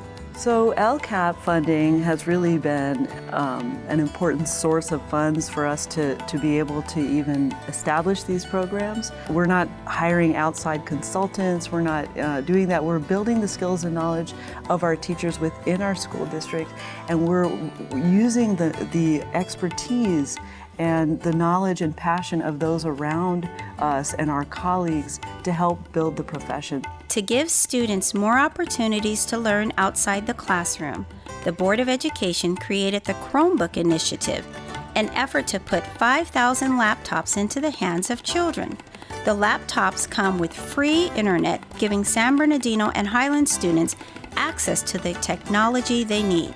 While the LCAP funding has made a tremendous difference for students, the local economy has also reaped the rewards. Since 2005, SBCUSD has added 15 brand new school campuses throughout its boundaries, and LCAP funding has helped pay the salary of an additional 27 maintenance, custodial, and grounds workers to help keep our schools in top shape.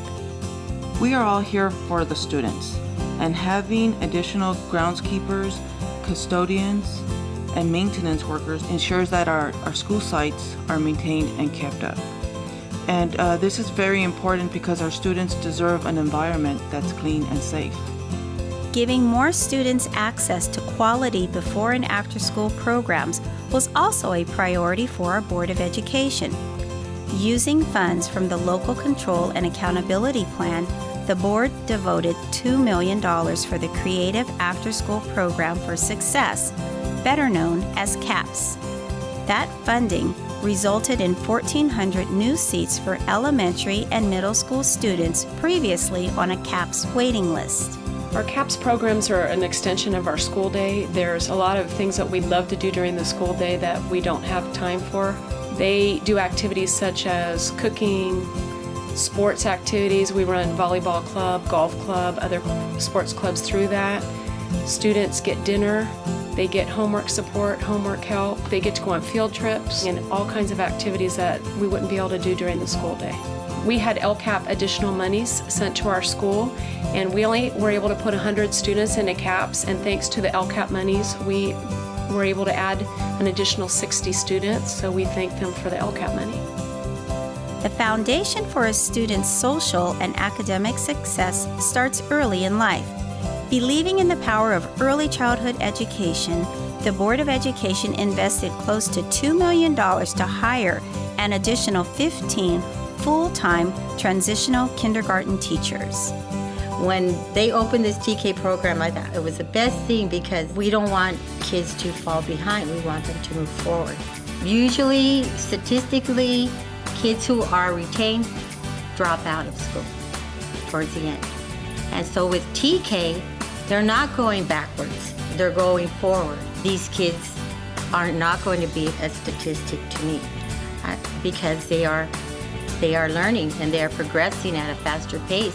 From the youngest children to those getting ready to graduate from high school, LCAP funding has benefited thousands of our students.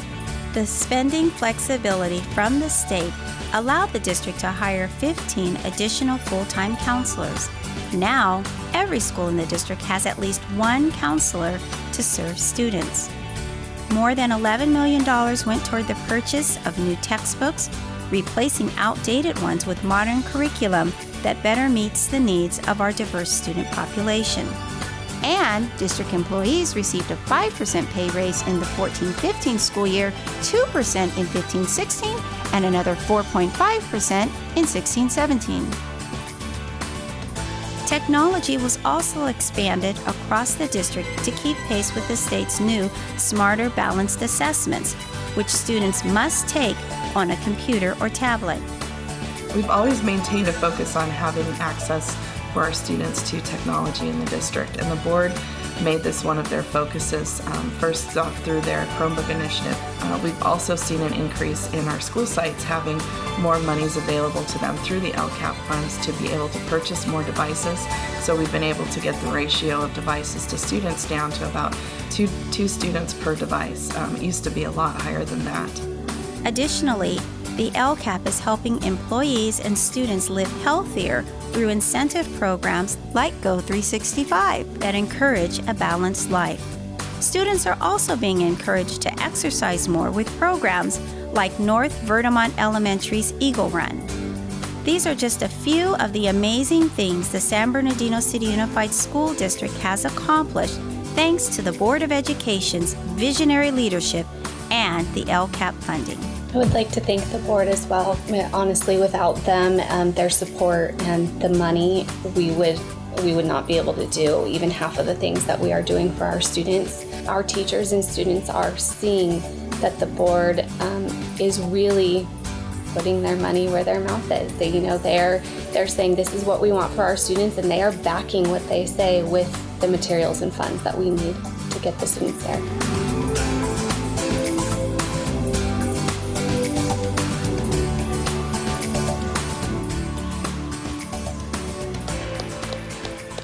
As you can tell, our Board of Education has done a phenomenal job in setting spending priorities, and our students and staff are reaping the rewards. Let's give our Board of Education another round of applause.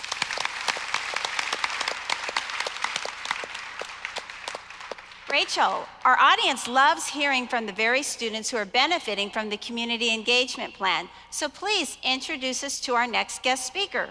Oh, well, we are in for a real treat. We have a student who attributes her academic success to the dedication of her teachers. Let's welcome Hillside Elementary student, Miss Nadia Yanez. Thank you. You're going to step up carefully.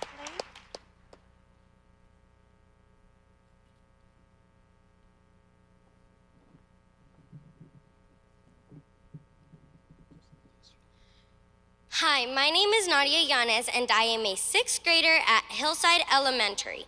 I have been in the dual program for the last 6 years and have learned so much with the help of my teachers and my parents. You see, my parents are both from Mexico and have worked hard to learn English in order to help me in my education.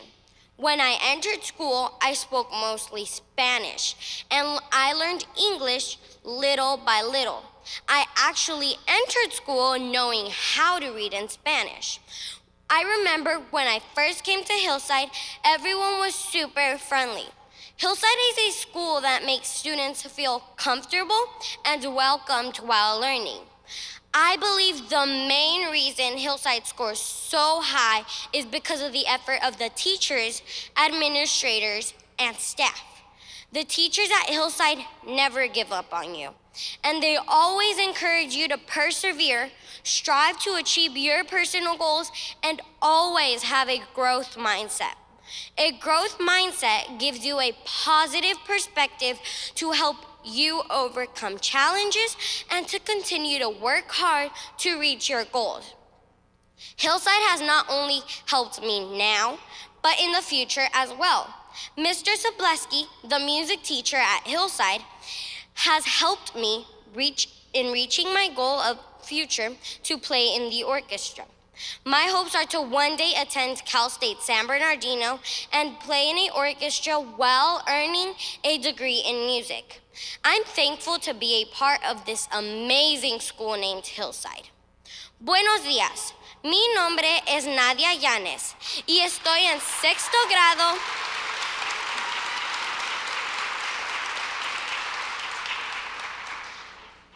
Estoy en sexto grado en la escuela elementaria Hillside. He estado en el programa dual por los últimos 6 años y he aprendido mucho con la ayuda de mis maestras y mis padres. Verán, mis padres son los dos de México y han trabajado mucho para aprender inglés para ayudarme con mi educación. Cuando yo entré a la escuela, hablaba más español que inglés. Tuve que aprender inglés poco a poco. Cuando yo entré a la escuela, yo sabía leer en español. Yo me acuerdo el primer día que vine a Hillside. Todos fueron súper amables. Hillside es una escuela que hace a los estudiantes sentirse seguros y bienvenidos cuando están aprendiendo. Yo creo que la razón principal por la que Hillside tiene buenos grados es por el esfuerzo de las maestras, las administradoras y el personal. Los maestros de Hillside nunca te dan por vencido, siempre te animan a perseverar, a esforzarte para alcanzar tu meta personal y a siempre tener una actitud de crecimiento.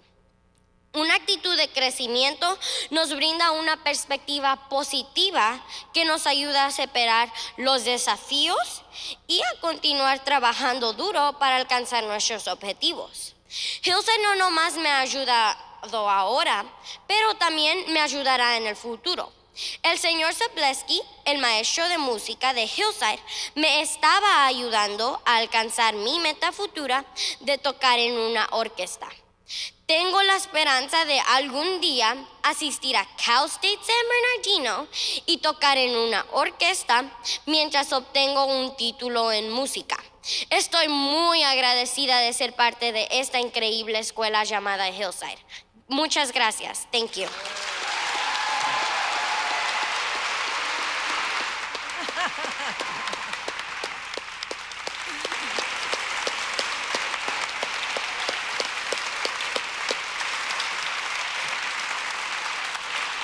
Wouldn't she be a great teacher in San Bernardino City Unified School District? Good job, Nadia.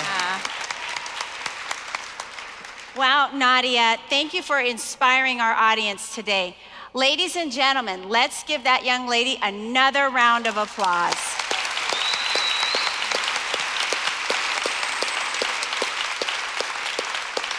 Hey, Perry, speaking of good teachers, weren't you a middle school math teacher?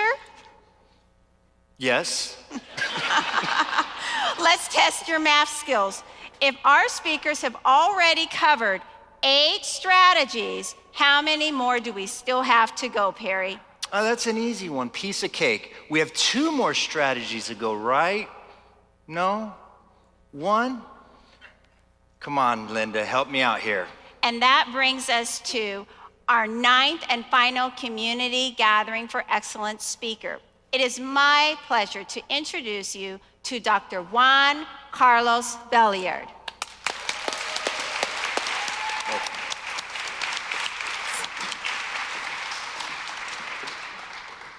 Good morning, buenos dias. My name is Juan Carlos Belliard. I'm the Assistant VP for Community Partnerships at Loma Linda University Health. And at first I was relieved that I didn't have to go after Isabel, our 16-year-old. And then I met Nadia backstage and I'm like, I'm in trouble, yeah. So I am in trouble. I also appreciate how you started the series with a CJ and you're ending it with a JC, so well planned. Loma Linda University Health has a long history. I mean, since its beginning, we've been around for over 100 years of partnering with our community. But it really hasn't been until the last 5 years with the strategic plan that's been laid out by the leadership of the school district that we've really been able to ramp up the efforts that we have. It makes it a lot easier for partners like us to contribute and collaborate when there's structure and there's a strategy and there's a vision. So thank you, Dr. Marsden, and all your leadership and your team for doing this.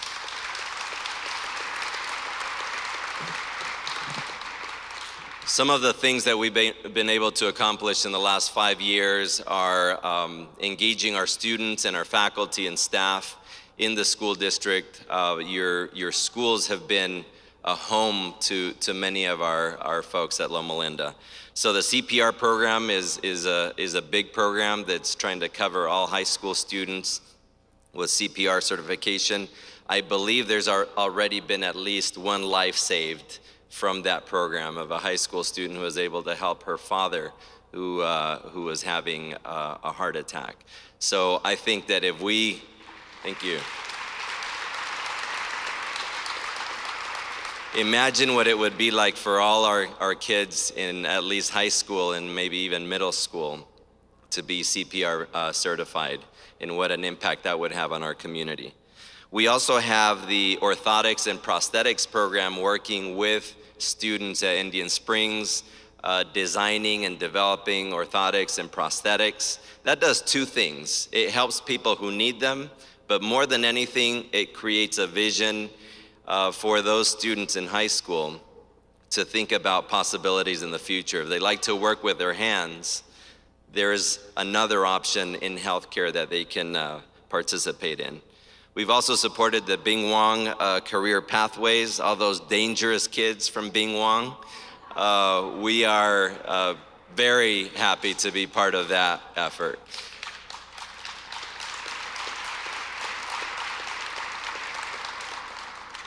We've started a vaccine clinic that will help every student be ready for day one of school in the fall when school starts. And that is in partnership with our Loma Linda healthcare providers and the SAC clinic as well. And we want to continue to improve those services and increase the number of flu or vaccines that we provide.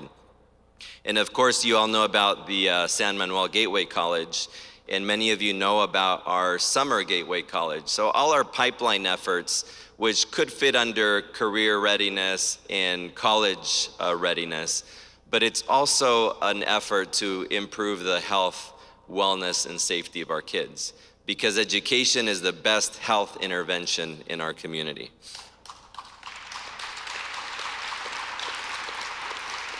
But even more excited than what we've done in the last 5 years, I'm very excited about what's in the future and what's in the near future.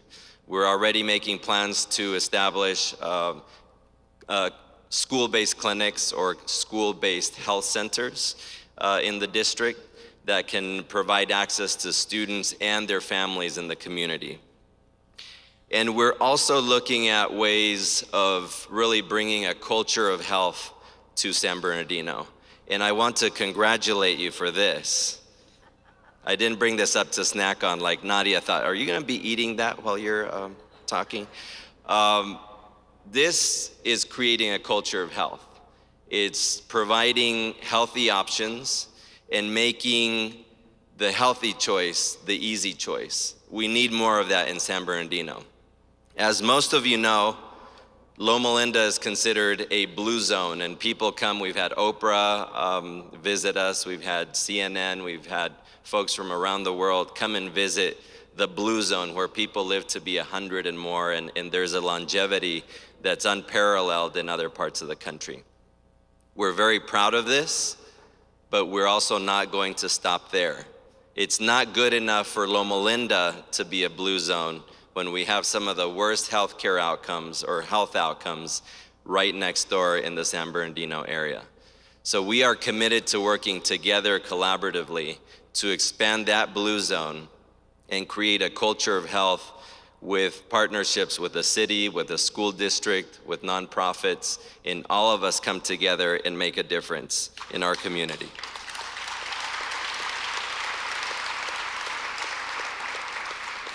I just got back from Atlanta last night from an American Public Health Association conference that was inspiring, but I think the most inspiration I drew was from a visit I made on my way before I headed to the airport, was to the Center for Civil and Human Rights there in Atlanta.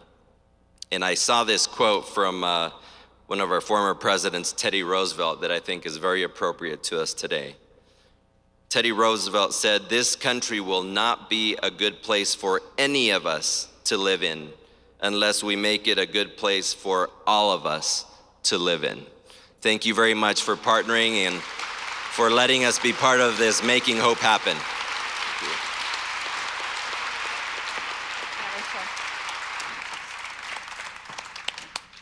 Thank you, Dr. Belliard, for that great message. Well, we have another great treat. We've been listening to some pretty powerful stories from the people who are making hope happen in our school district and our community, and especially the students who have such bright futures ahead. Now we get to listen to another young lady. I'd like you to help me welcome to the stage a very dedicated young lady who is not only academically gifted, but she is very talented. Let's put our hands together for middle college school student, Miss Dulce Najar, who will delight us with a couple of songs.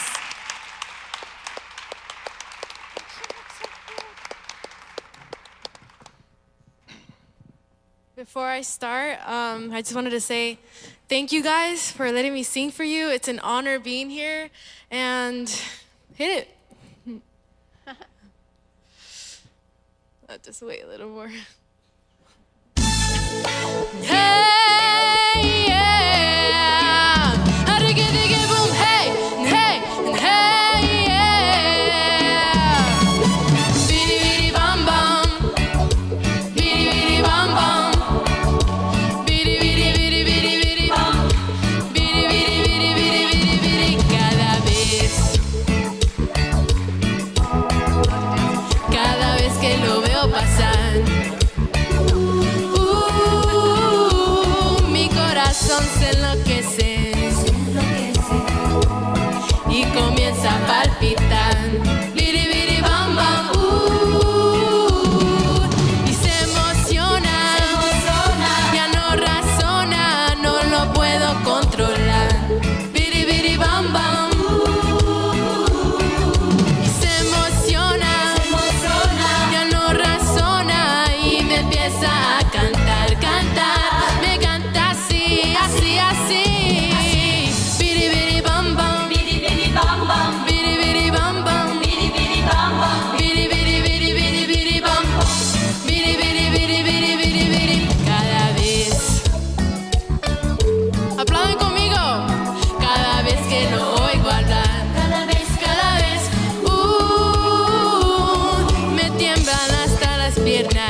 no matter what culture you are, you're loved no matter what.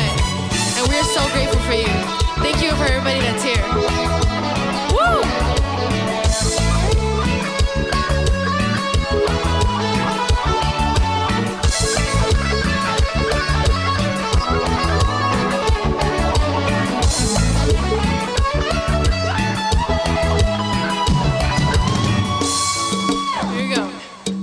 Cante conmigo.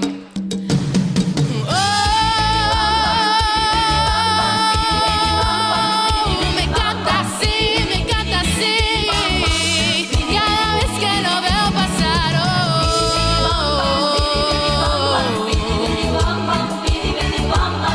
Siempre me encanta así.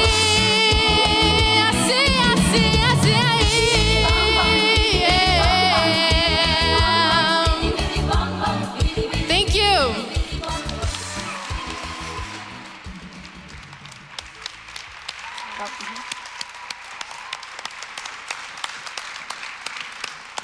Well, Dulce, that was absolutely incredible. Incredible.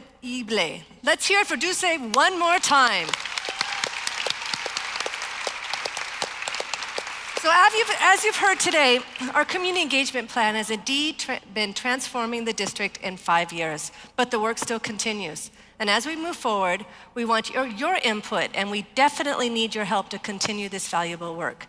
At this time, we will have an opportunity to work with others at your table to help us set priorities.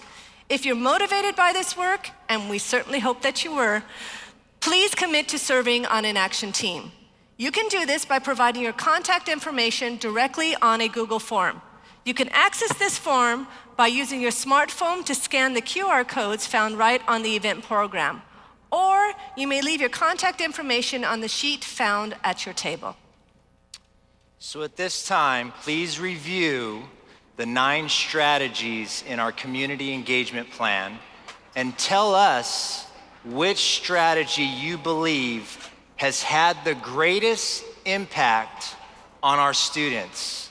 You can do this by scanning the QR code and then voting through our Google form. If your table has a question, please raise your hand and one of our student facilitators will help you. You'll also notice a panel card that asks you to commit to furthering the work of the community engagement plan. Please consider filling out that card and taking it with you. Lastly, we want you to remain involved as we move into the next phase of our strategic plan. We need to do this together. You can help shape the district future by volunteering to serve on an action team. So please be sure to leave your contact information on the Google form or leave it on the page at your table. As you're filling out your information, I do want to take this opportunity to thank each and every one of you for joining us for the 6th Annual Community Gathering for Excellence.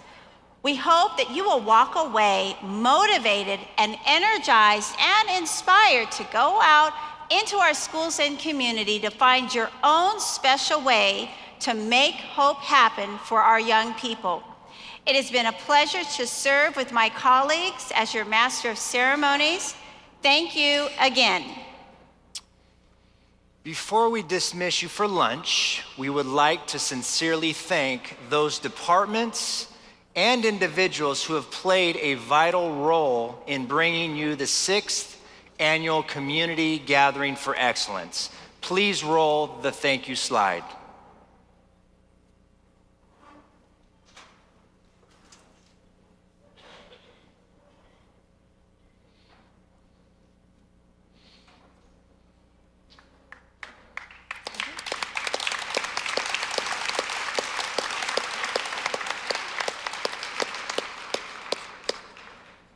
And now you'll be dismissed for lunch, table by table. Please wait until you get the signal that it's your table's turn. We will be dismissing tables from various locations throughout this room to ensure that no table waits too long. Thank you for participating. Thank you for being a part of the work, and have a wonderful afternoon. Thank you, everyone. Thank you.